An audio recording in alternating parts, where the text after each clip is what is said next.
What's up? You're watching Boots Garage. This week we're going to dive into something that I've been putting off for quite a while, but I think it's time we finally start digging in. And this is what I'm talking about. So what we're looking at here is I have 4 hydraulic bump stops from Locked Off Road, and then I bought a bunch of brackets from Barnes, and we got some new spring plates from ORD, along with some clean fabricator metal here. And let's talk about this a minute. So I knew bump stops were going to be an issue on this truck. Well, I'm not really an issue. It's just something I'm going to need to do eventually. And in the beginning, I figured I would probably just do the big polyurethane rubber type or something like that. But I don't know. I was reading reviews and they just don't last, and you know, they're really not that great.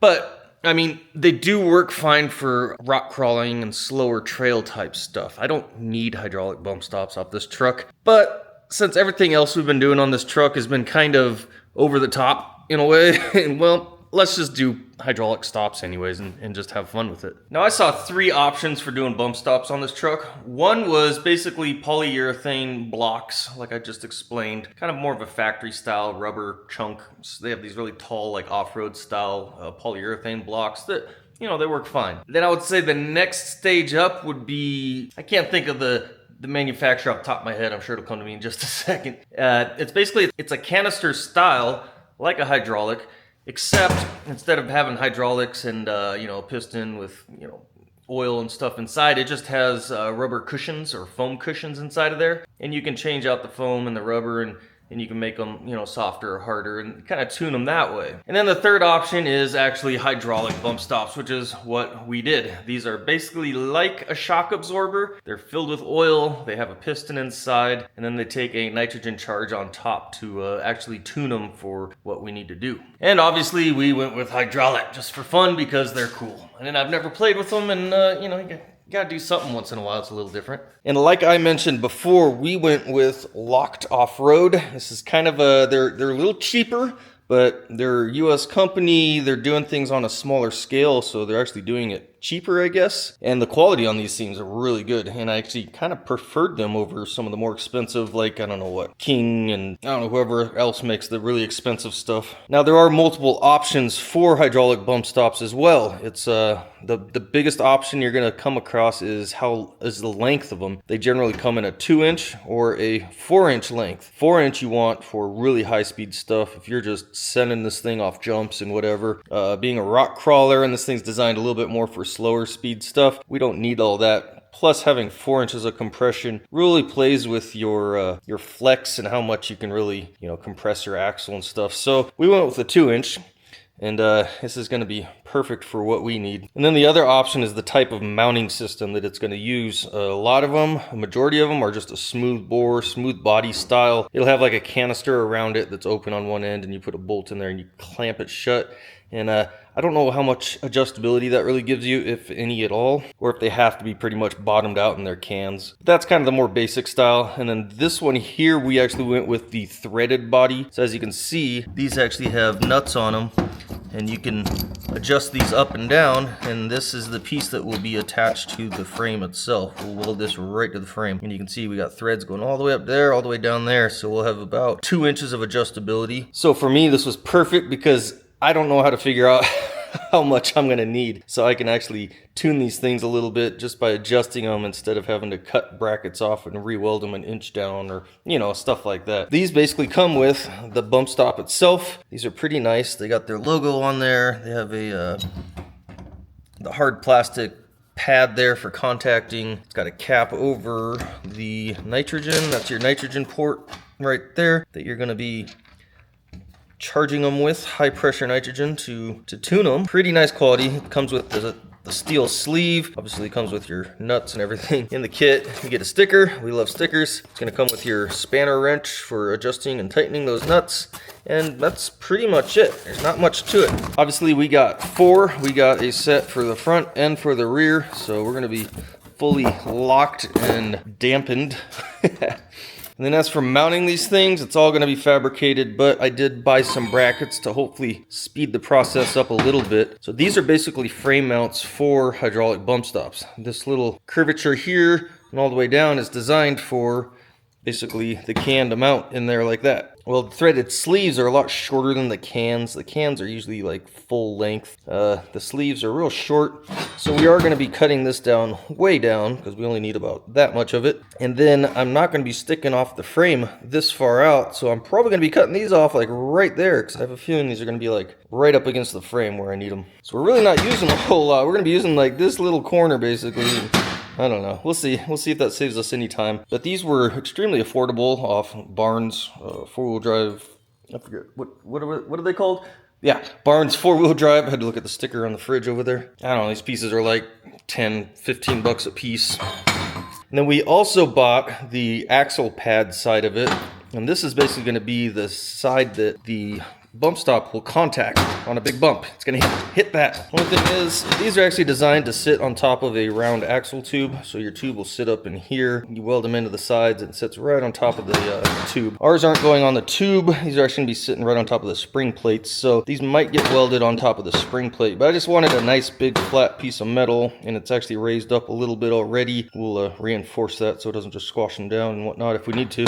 And then the final piece of the puzzle is I bought new front spring plates. The ones on the front are still the factory cast style. They're not flat, they're not smooth on top. They have the sway bar mounting on them and stuff like that. So there was nowhere to really get a good contact point for these hydraulic bumps to contact. So I went to ORD and I got theirs. But these are thick. These are, I think they're 5/8 thick, where a lot of the aftermarket ones you're buying are 1/2 inch. So I was like, well, might as well go overkill and get the bigger ones. And basically your spring center there, you're going to have your U-bolts coming up through here. So these are going to be, it's not going to have a big area to hit, but we might be threading the needle on getting these things in there. And that's why I kind of want a pad to come up a little higher maybe. I don't know. We'll see. Stick our head under the truck here and you can see how rough, and there's just no real good contact areas to aim for this. So that's where we're getting a nice flat one that's going to replace that. And that'll give us hopefully a better contact area. Hopefully we can put that plate right in the middle, and we might be able to aim it right in the middle. This hole will be covered up, so we'll have a nice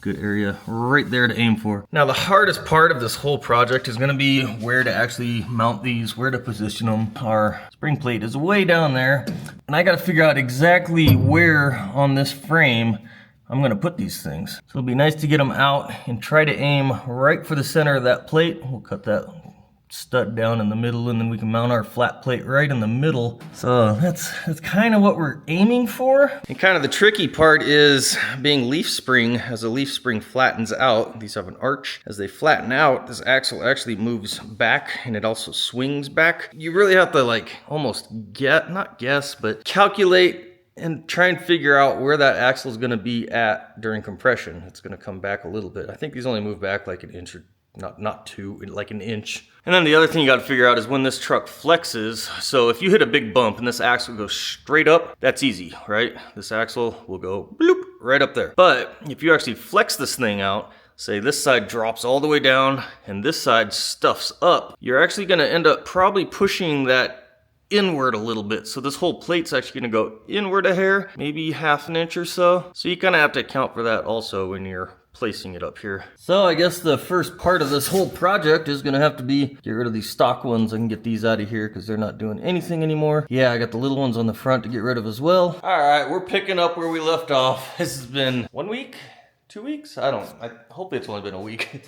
I'm really slacking on this stuff. So we got those stock bump stop mounts off. So let me give you a quick look at those. They are stock, they are off. They got beat up pretty good because the access to getting in there was pretty rough, especially getting into these pockets and stuff like that. But we got them rivets off, we got the brackets all off, everything's out of the way, so now we can kind of start moving forward with figuring out what we're doing. You can see in the rear now we got a nice clean frame rail to work with. Front, same thing, we got a nice clean frame rail to work with now. Well, I shouldn't say clean, I mean, you know, it's flat and it's got metal that we can weld to now. And I'm kind of starting off with the axle pad contact mount here, so I'm kind of working on this. You can see we got it all marked up, so I kind of just set it on top there. Way. Just trying to kind of see how things are working, and I marked where my U-bolt nuts are because I want to be able to get a socket straight down on them still if I need to, so that'll leave this whole center section as our contact area right there. I'll be aiming to go right in the middle, but we'll see how that works out. So I think first I'm going to sit here and I'm going to notch these out. I wish I could do a nice curved pretty cut, but I don't have the means to do that. I don't have a hole saw or anything set up to be able to do that. So we're just gonna have to cut some squares out of it, I think, unless I can think of some other way to get a curve cut in there. Maybe use just a grinder. I don't know. We'll see. But that's the general idea. We need to clearance these for that to fit first, and then we can cut down that center pin on the spring and whatnot. So not going to do too many videos of the process. We're just going to update you as we go along. And there we are. We are cut. Actually didn't come out too bad. So I was actually able to get a semi-circular cut going on there. I actually used a socket clamped on there, and I remembered I had my plasma cutter, which I always forget to use. So I was able to kind of follow a curvature a little bit and then clean it up with the grinder. It's not perfect, but I think it looks pretty decent. Let me show you how it fits up. I did cut my center pin down with a Sawzall, because that's all I can get in there right now. Basically, this is just going to fit in there like so. That's pretty much what it's going to do. So I'll have this huge area here that I can make my landing pad for the bump stop. So then we'll weld this down. I'll probably add some supports directly underneath it so it doesn't cave in or anything like that. But yeah, we still have access to our U-bolt nuts and everything, so it should work out pretty good. Here's the next update. We built our little cross piece in there. It's not perfect, but you're not going to see it. Well, this thing, but you can see it's all welded together. Looks good.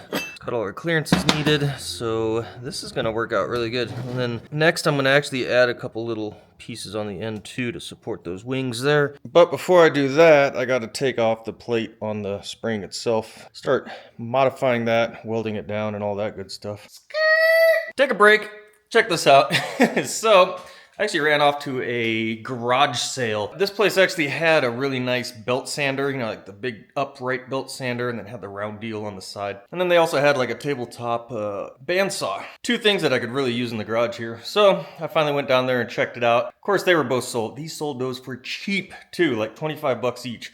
I was ready to give them like 200 bucks for the pair, and I missed out on that one. I should have gone earlier. But anyways, I ended up buying a bunch of other stuff instead, just because I couldn't help myself. So first off, I actually bought some reloading equipment. That's the hand press and all the different stuff. No dies. I bought a brand new, tumbler for the shell casings and stuff like that. To be honest, I don't really need this stuff, so I'm probably gonna resell it. I actually bought it to see a couple buddies I know that might want to buy it off me for what I paid. And I also picked up an actual chronograph, which are kind of cool. That's where you shoot the bullet past and it tells you how fast the bullet's going. Then for the garage type stuff, obviously there's a lot of free stuff. So it's like a paintbrush. Okay, throw that in with my other paintbrushes. A scrub brush, sure, I can use that. Some mosquito candles. We use those out at our camp out every year, so I might just donate those to the camp out. Those are probably free also. One of the really nice things I got is actually this cabinet. We got a fastener storage cabinet. It's only 4 drawers. I looked these up online just now. I was kind of floored how expensive these actually are. They're selling this little 4-drawer setup without the stand.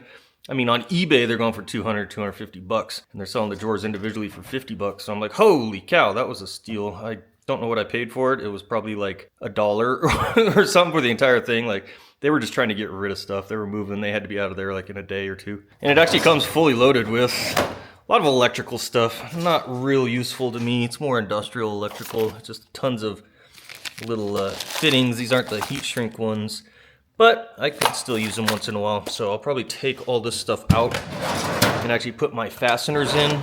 Did get some heat shrink though. I actually need that. So having that little bit of heat shrink tubing is really nice. I could use that like a couple weeks ago when I was doing a job. This drawer actually has some good stuff. This is all like self-tapping screws. You do use those occasionally.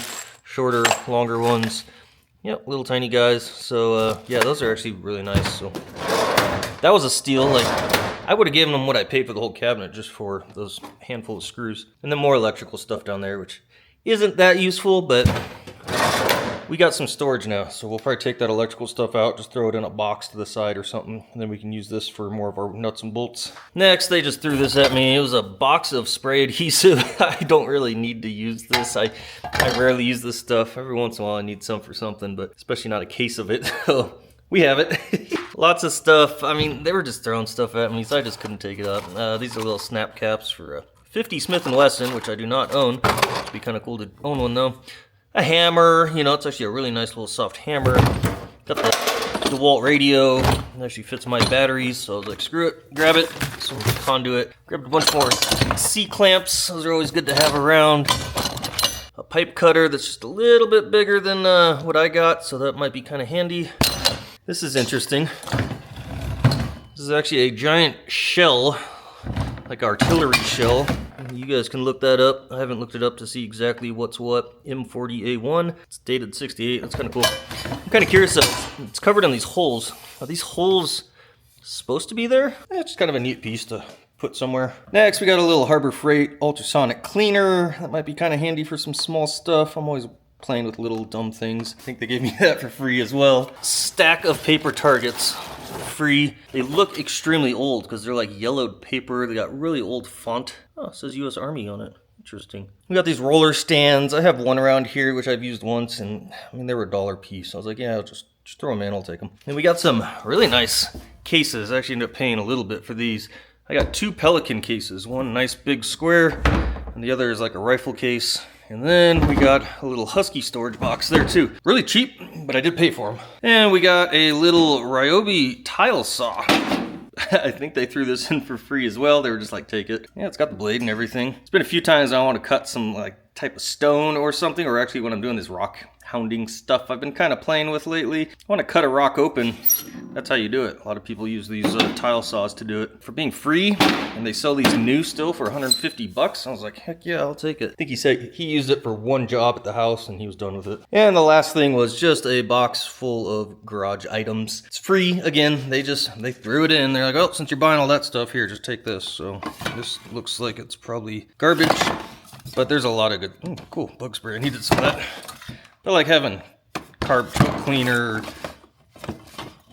Oh, look at that. Some PB Blaster, rubber vinyl spray. Oh, great, more adhesive.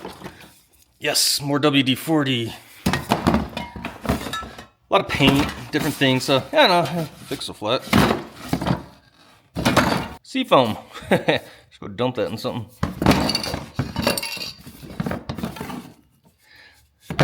So I'll just have to go through this and throw out half of it probably, but half of it's good stuff that I can use still. So cool, I'm happy. I like it. Plus it came with the nice Tupperware container, which I don't think I really need, but we got another Tupperware container. So sometimes it works out to go out there and kind of, you know, see what people got for sale and stuff like that. And this time it worked out pretty good. I got a hell of a deal on all that stuff. Half of it was free, so I was like, screw it. And that reloading equipment, I'll try to get rid of that. I really don't need it. I don't plan to reload my own ammo or anything like that. So that's kind of cool though. We can get a couple bucks back out of that, and yeah, I'm happy. It's the next weekend. We got some work done last weekend. I didn't finish where we left off, but this is what we got. Our axle contact pad / U-bolt plate is complete. We got it all in there. It's fully welded inside. It's got braces inside all the way around. It is solid. This just needs to go back on the truck, put the U-bolts back on, and then this side is done with that section. Then I'll move to the other side, do the same thing over there, and then we can start figuring out how to actually mount these bad boys there.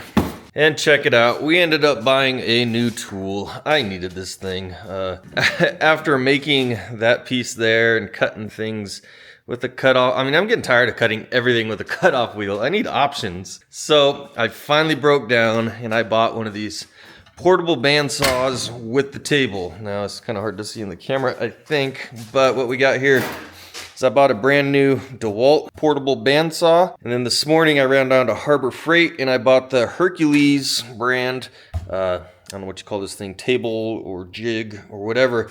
So basically what this allows me to do now is I can set it upright like this. Normally this will go down like that, and so that kind of hangs out like that, and now I can use this as an upright bandsaw. I can feed my material in there and cut it however I need, or I can go like this. I actually would have to remove this plate with these just 2 screws, remove that piece, and now it turns into just a big chop saw. But yeah, obviously it comes down and it'll chop whatever you put across here. Bam!